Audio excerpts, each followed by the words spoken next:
Dewan Rakyat. Dewan dimaklumkan kerajaan akan mempermudahkan pemberian bantuan keluarga Malaysia. Sementara itu, sejumlah 210 juta ringgit diperuntukkan kepada negeri Melaka bagi tahun 2022. Untuk perkembangan di Parlimen, kita bersama-sama wartawan Vimala Kasturi Virasami. Vi, silakan.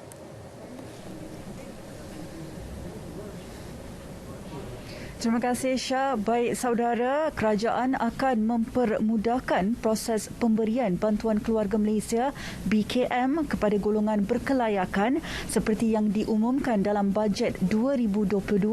Menteri Kewangan Tengku Datuk Seri Zafrul Tengku Abdul Aziz memaklumkan kerajaan akan terus mempertimbang bantuan BKM kepada mereka yang telah berjaya mendapat bantuan prihatin rakyat sebelum ini. Jelasnya langkah itu bagi mengelakkan golongan yang layak tercicir daripada mendapat bantuan tunai. Satu jawatan kuasa pemantauan akan ditubuhkan bagi memastikan semua inisiatif bajet 2022 ini dapat dilaksanakan dan berjaya mencapai objektif yang ditetapkan dengan segera serta diukur keberkesanannya. Itu Kementerian Kewangan melalui unit laksana akan membuat laporan secara mingguan berhubung dengan prestasi dan kemajuan inisiatif bajet 2022. Tambahnya, penerima geran khas prihatin dan golongan rentan seperti penerima bantuan kebajikan di bawah Jabatan Kebajikan Masyarakat juga akan diproses tanpa permohonan. Bagi pemohon baru, permohonan akan dibuka Januari tahun depan dengan lebih ringkas dan tidak memerlukan dokumen sokongan. Beliau memberi penjelasan kepada soalan tambahan Ahli Parlimen Pontian Datuk Seri Ahmad Maslan. Baik saudara, dalam perkembangan lain, sejumlah 210 juta ringgit akan diperuntukkan di bawah pemberian tahunan kepada negeri Melaka tahun depan, manakala 574 juta ringgit telah diperuntukkan di bawah perbelanjaan pembangunan. Tengku Datuk Seri Zafrul berkata peruntukan itu bagi menampung 171 projek pembangunan.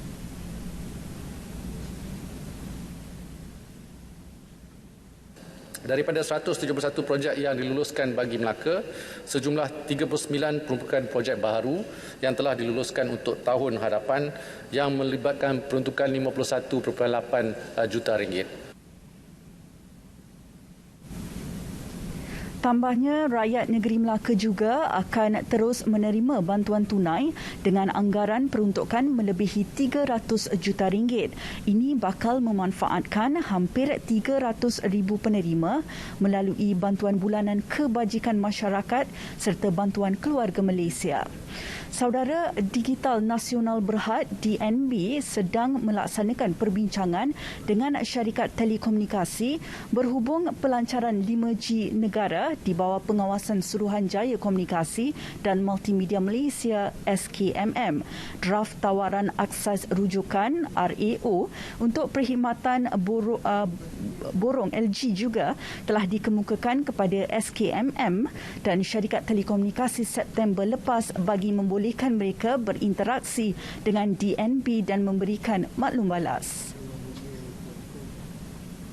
Untuk makluman yang berhormat, ROA negotiation ini sedang berjalan dan hanya setelah ROA pricing ini ditetapkan, barulah roll out 5G dapat dimeterai dengan kelulusan MCMC. Sehingga kini MCMC belum memberikan kelulusan kepada penetapan harga. RAO merupakan syarat komersial dan bukan komersial standard bagi perkhidmatan borong 5G akan disediakan secara telus dan tanpa diskriminasi kepada mana-mana entiti berlesen yang memerlukan akses kepada perkhidmatan 5G. RAO juga akan menjadi asas kepada DNB untuk mementerai perjanjian komersial yang muktamad dan DNB menjangka dapat memuktamadkan RAO pada akhir November selepas kelulusan SKMM. Tan Sri Anwar Musa menjawab pertanyaan tambahan Ahli Parlimen Lembah Pantai Fahmi Fadzil.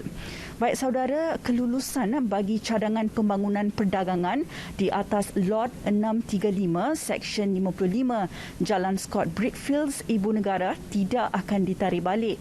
Ini kerana pembangunan telah mematuhi keperluan teknikal perancangan, antaranya anjakan bangunan, akses keluar masuk, penyediaan tempat letak kereta dan kemudahan awam lain.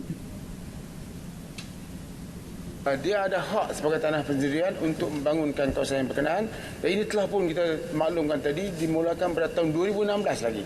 Jadi sekarang ini kelulusan telah pun diberi. Kelulusan intensiti pembangunan perdagangan di atas Lot 635 Seksyen 55 Jalan Scott Brickfield melibatkan nisbah plot 1 kepada 6.5 untuk membina sebuah blok pejabat kecil, pejabat rumah setinggi 38 tingkat. Penjelasan itu bagi menjawab pertanyaan Wakil Bukit Bintang Fong Kui Lun sama ada kerajaan bersedia menarik balik kelulusan cadangan pembinaan projek tersebut yang didakwa mendapat bantahan keras penduduk sekitar. Ia dikhawatiri mengundang pelbagai masalah, antaranya kesesakan lalu lintas disebabkan kepadatan penduduk yang tinggi. Baik saudara, setakat ini perkembangan di Parlimen. Kita kembali ke Angkasa Puri bersama Syah. Baik, terima kasih V. Berita tengah hari akan kembali